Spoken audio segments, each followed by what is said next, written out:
हाय, मैं सी अरियन जैन आपके बीच union budget जो 1 फेब 2026 को प्रस्तुत हुआ है उसके टेक्निकल एस्पेक्ट्स डिस्कस करने जा रहा हूँ। डियर फ्रेंड्स, ये जो बजट बना है ये जब वर्ल्ड में इकोनॉमिक अस्थिरता है, टैरिफ वार है और एक प्रकार से जो वार का माहौल बना हुआ है और हर जगह पे तकलीफें हैं, उस बीच में एक स्टेबिलिटी को लाने वाला बजट है जिसके अंतर्गत 2047 में जो विकसित भारत का लक्ष्य है उसे पाने के लिए जो रोड मैप बनाना है वो पूरे इस बजट के थ्रू आपको परिलक्षित होगा।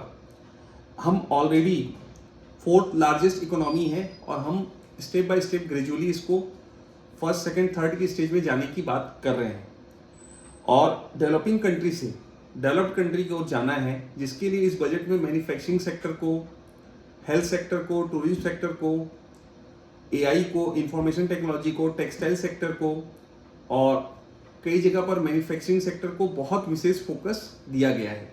तो मैं आपके साथ बात स्टार्ट करता हूँ। बजट में सबसे पहली बात करता हूँ मैं इनकम टैक्स एक्ट जो 1961 से चला आ रहा था उसमें बदलाव लाया गया और 2025 का नया इनकम टैक्स एक्ट 1 अप्रैल 2026 से लागू होने वाला है, जिसके अंतर्गत एक्ट को सरलता से लिखा गया है, जटिलताएं नहीं होंगी, सरल फॉर्म होंगे और आसान इंटरप्रिटेशन से आप एक्ट को समझ सकते हैं। दूसरा, रिटर्न भरने की जो ड्यू डेट है उसमें थोड़ा सा बदलाव किया गया है। सामान्य व्यक्ति के लिए 31 जुलाई ही ड्यू डेट है, लेकिन ऐसे व्यापारी जिनका व्यवसाय है उनके लिए 1 महीने का अतिरिक्त समय दिया गया है, वो 31 अगस्त तक अपना रिटर्न भर सकते हैं और ऐसे व्यापारी जिनकी टैक्स ऑडिट होती है उनका समय सीमा अभी भी 31 अक्टूबर ही रहेगा।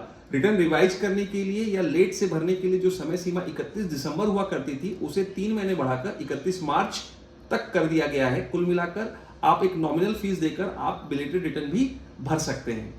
मैं बात करता हूं इनकम टैक्स के कंप्लायंस को लेकर, तो मैट की जो 15% की टैक्स की रेट हुआ करती थी उसे 14% कर दिया गया है। और सबसे इंपॉर्टेंट बात, जो एक व्यक्ति के द्वारा रिटर्न भरने में गलती होने के बाद डिपार्टमेंट जब उसका असेसमेंट स्टार्ट करता था तो वो व्यक्ति अपने रिटर्न को मॉडिफाई नहीं कर पाता था, अपडेट नहीं कर पाता था। अब सरकार ने बोला है कि आप ऐसे केस में भी रिटर्न को अपडेट कर सकते हैं, मॉडिफाई कर सकते हैं, प्रोवाइडेड कि आपको कुछ एडिशनल टैक्स देकर रिटर्न भरना होगा। एक प्रकार से लिटिगेशन को कम करने की ओर एक सकारात्मक प्रयास।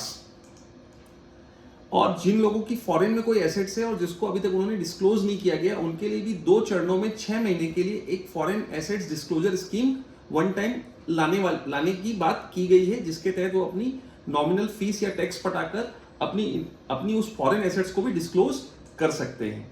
पेनल्टी को बहुत जगह पे रिड्यूस किया गया है। अपील में जाने में जहां 20% अपने को डिपॉजिट करना पड़ता था वहां पर आप 10% का ही डिपॉजिट करके आप अपील में जा सकते हैं। मैक्सिमम जो इंप्रिजनमेंट है वो 2 साल तक कम कर दी गई है।